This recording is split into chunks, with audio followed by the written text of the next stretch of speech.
Alrighty, hello ladies and gentlemen, welcome to the show, Serving Nerve, where we talk about whatever we want, and today we're going to be going through more body positivity, fat acceptance cringe compilations, particularly what I eat today as a fat person who is not on a diet compilations. I hope that makes sense. I'm sorry, I've got brain fog, I'm sicky pops, but we will continue with the daily uploads for the time being until I conk out. So, let's just get into this. Alrighty, my people, I just want to interject that I do have a Patreon, and I do want to point out that if you want to support the channel, there is exclusive content on there, and I upload once a week. So yeah, if you want to check it out and support the channel, cool. If not, then let's get on with the video. So what this person eats in a day as a fat person not on a diet starts with a pretty normal breakfast. This is a pretty normal looking breakfast. Like, if you had this for breakfast, honestly, a couple slices of toast, some eggs, there's no shade, you know, like, whatever.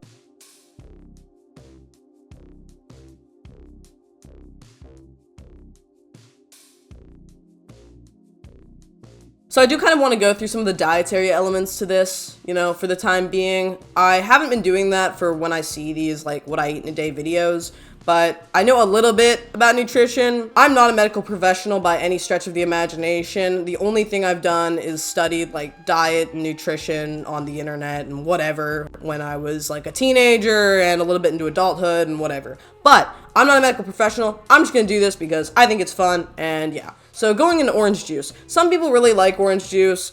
You know, it's a source of vitamin C. It can have fortified minerals like calcium and vitamin D that are added in after processing. But in a lot of cases, it's from concentrate. It's a lot of sugar. If you were trying to actually lose weight or maintain a healthy body weight, consistently drinking orange juice might be a potential issue. Personally, I don't even believe in like going low carb. But when it comes to juices, usually they're not particularly satisfactory for most people, and they're very easy to kind of clock a bunch of calories from and not actually get any satisfaction from.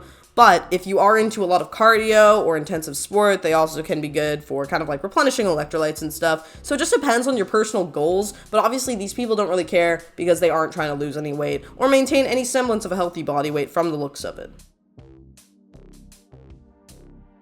Fruit's great. It's got fiber, it's got antioxidants, it's got, you know, micronutrients, polyphenols. Strawberries are considered lower sugar, pineapple's considered higher sugar. Both are really good for you. In fact, when it comes to the whole fruit, don't ever worry about things like sugar content coming from whole fruits and vegetables and whatnot. They are incredibly healthy for you. The main things you want to be worrying about with sugar content are things like, you know, agave nectar, fruit sugar that comes like white sugar or whatever, like, you know, syrups, extracts, any kind of non-fiber containing sugar products.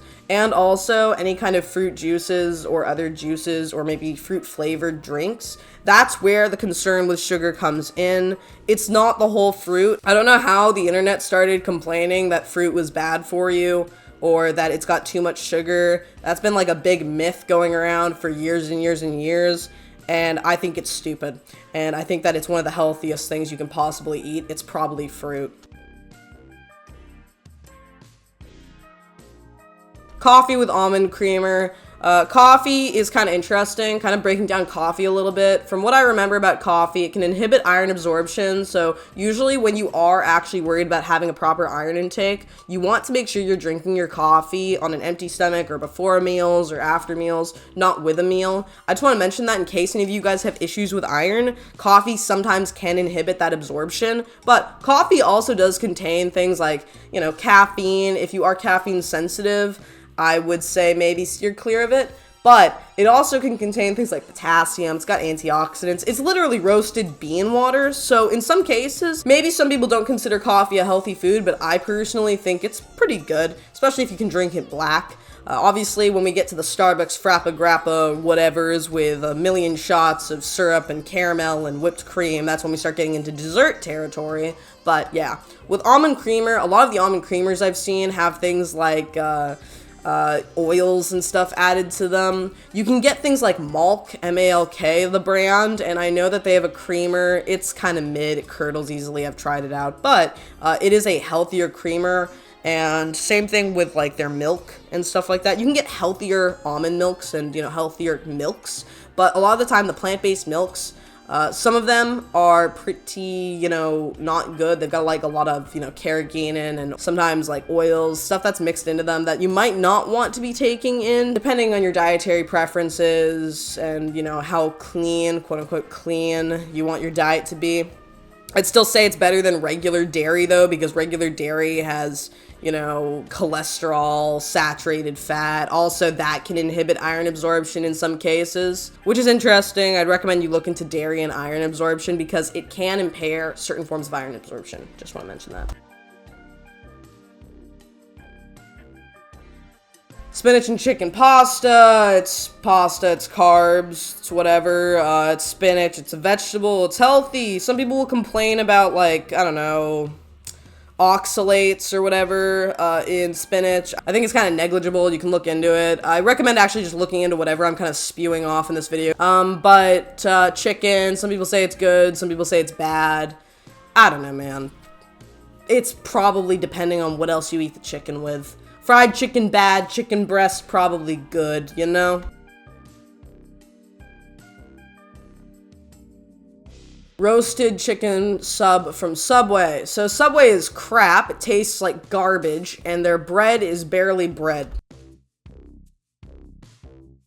Truffle Parmesan popcorn. Popcorn is actually one of the lower calorie, higher fiber options that you can pick from when it comes to snacks. I personally like the Lesser Evil brand of popcorn. It's pre-popped. They use things like coconut oil in it, and it tastes great. And yeah, when it comes to this, truffle and herb and Parmesan sounds pretty tasty. I don't know what they add to this, but whatever.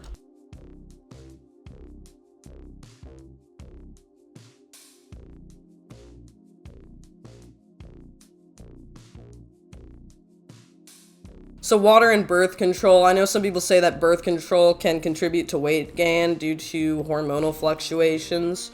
I don't know. I don't really know that much about birth control. I don't really need to, given my track record. But when it comes to things like birth control, some people say that the hormonal, you know, introduction can impair you from having your own hormonal cycles naturally occur after taking it. When it comes to, you know, you obviously like gaining weight on birth control, that completely depends on the person, their hormonal fluctuations, whatever. So I don't know, man. But some people also do great with birth control, so it's totally up to your preference. I don't know. I don't know why I'm even giving this advice. Like, this is just silly. I'm sorry that I'm just giving like all this random advice with very little like proof. You can look it up online. I'm sorry that I'm being so like but I don't really know what to do with these what I eat in a day videos yet, so I'm kind of just like spitballing basically. So birth control, some other kind of medication, water, and then they're done for the day. I mean, in a general sense, like, it's probably not the worst day of eating. I don't know on a caloric basis or whatever on a health basis. But that's probably one of the healthier what I eat in a day that I've seen. I know I didn't say anything about the breakfast. I know some of you guys like eggs and you believe that, you know, eggs and cholesterol doesn't matter.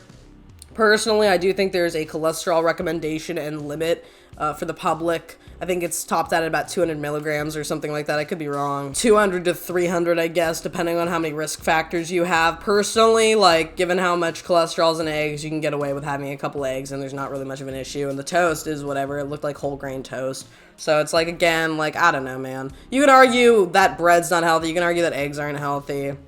Whatever. Personally, I don't believe in eating a ton of cholesterol. I think it's actually pretty bad. I think it gums up your, you know, your breathing zone, and, you know, it does circulate throughout your bloodstream because the way that we metabolize fat and, you know, cholesterol and stuff. It circulates through our bloodstreams, which is why people recommend lower fat diets for people who are trying to prevent things like heart disease and whatnot. It's due to our lipid metabolism in some regards. But again, like, this is all kind of like me just spewing off dietary, like, spewings. Like, it's my own just opinion. So I'm just saying, like, please take this all with a grain of salt before I continue. Because again, like, I'm just spewing off my opinion of nutrition. And yeah, I don't have any actual, like, certifications or anything like that. But neither does anybody else online. So let's just continue. Welcome to how many calories I eat in a day as a big bitch. Starting off strong, I ate some refried beans in the morning with some melted shredded cheese and some queso cotija on top with some salt chips, crackers, I don't know, whatever. So kind of going into this, by the way, I'm not going to break down the whole thing. She's going through calories, actually. When it comes to, like, beans, I think beans are a super underrated like food in my opinion. Like when it comes to them, they're a pretty good source of protein. They are a higher source of carbs than they are protein, but they're pretty protein dense. They're really good for your gut microbiome because they promote good bacterial growth. They usually have a good amount of minerals, especially if you cook them with things like onions and garlic. It makes things more bioavailable when it comes to what you can get out of that bean. They're a great source of fiber, so they can help with your digestive tract. Saying that, over-consuming a large amount of beans in a very short amount of time and not giving your body time to adjust can increase your risks of feeling bloated, being gassy, whatever. So yeah, that's something else to consider. Wash that down with some apple juice. Fast forward to work. My patient wanted a sopita marucha, and then she asked me to join her, so that's what I did. And I had never ate these before. The kimchi noodles, I don't know, they were actually pretty bomb. It's pretty bomb, and it's vegan. I don't know. It's healthier, I guess. And I washed it down. It's not. It's processed ramen. Just because there's no like animal products in it doesn't mean it's not crap for you. I'm not gonna lie, my people. When it comes to ramen particularly, there are very few ramens out there that I've had that are actually like healthy for you. I used to be a Maruchan kid. I loved that ramen. I still love it now. I just won't eat it because it's not really that good for you. But you know, oh man, the Maruchan ramen, the shrimp ramen, damn. Shrimp ramen, the chili ramen. Oh, there are so many good ramens out there. But I specifically remember the flavor of the shrimp one very well, and it's been like 10 plus years since I've had any. So, I don't know, maybe I'll have some soon. But, they have, there's some kind of Walmart brand ramen that's got like 20 grams of protein. It's plant-based. It's like a healthier one. So, if you wanted to get ramen, I don't know, look around there, I guess. It's Chef Wu ramen. It's like a high-protein ramen, 20 grams of protein per containment unit. It's pretty good. So, I recommend that, but whatever. Anyways, continuing. Down with the mini Sprite. Cheers to you, bitches. So, I kind of forgot that I was making a video, but we ate some fucking Costco pizza and the salad. So I fucked that shit up. So this was me eating a small little fucking slice. I don't know why they cut it that small. But just to make sure that y'all believed me. I'm sure you guys did. But anyways, here, I always have to eat something sweet, so I'm making my own little raisin bran at home because I love me some fucking raisins in my cereal, but I like the almonds. So anyways. Okay, I have to point this out. Raisin Bran is one of the most overly priced things for what you can get out of it. And my family members and I have always just been doing at this point bran flakes, and then you just buy the raisins, you sprinkle them on top. It's great. Raisin Bran is freaking bomb, bro. Like, I could eat that shit any goddamn day. But also, they powder it with, like, sugar and stuff, so you can get it without that, and then you get, like, a healthier version. It's cheaper. So usually just get a big box of bran flakes and get a pack of raisins. Bam. Amazing. But also, pizza and salad covered in dressing, super high calorie, not the healthiest thing. Pizza is absolute garbage for you. Do I need to go and elaborate on it? I don't know. The hyper-processed meat, the hyper-processed cheese, the excessive amount of fat, the white dough, like... And then going into this, the, I don't know, cereal. Now, saying that, she says her total is 2,100 calories, which is not crazy. It's not terrible. It's not bad. You know, it's 2,100 calories. That's not an insane amount of calories, and I'm pretty sure that if you are obese and you eat 2,100 calories, it's not going to really contribute to, like, major weight gain of any kind. In fact, if you're a normal person, again, this won't contribute to major weight gain of any kind. That's a pretty normal, for most people, caloric intake. I know we can argue that. It's individually based, but... Saying that, 2,100 calories is not crazy. It's not like 5,000 calories. I don't know how accurate it is, but I'm just saying it's not crazy. But yeah, so going into these, you know, I think these what I eat in a day is like, I don't want to be a jerk and like break down everything that people eat. This is all just my opinion, like on like, you know, health and nutrition and stuff. But at the end of the day, I'm not super crazy versed, and everybody's got a different perspective on nutrition. So by all means, like, you know, if you have your own opinions on nutrition, and also if you have your own research, things you want to link below, any other opinions or comments or, you know, anything that you want to like kind of like, you know, also expand on or kind of, you know, change my mind about, by all means. Comment below, and I'll read over all the comments. I always read the comments. So yeah, my people, that was the video. Tell me what you think in the comments below. And yeah, that's it. So I hope y'all enjoyed, and I will see you all next time. It has been lovely. Slater.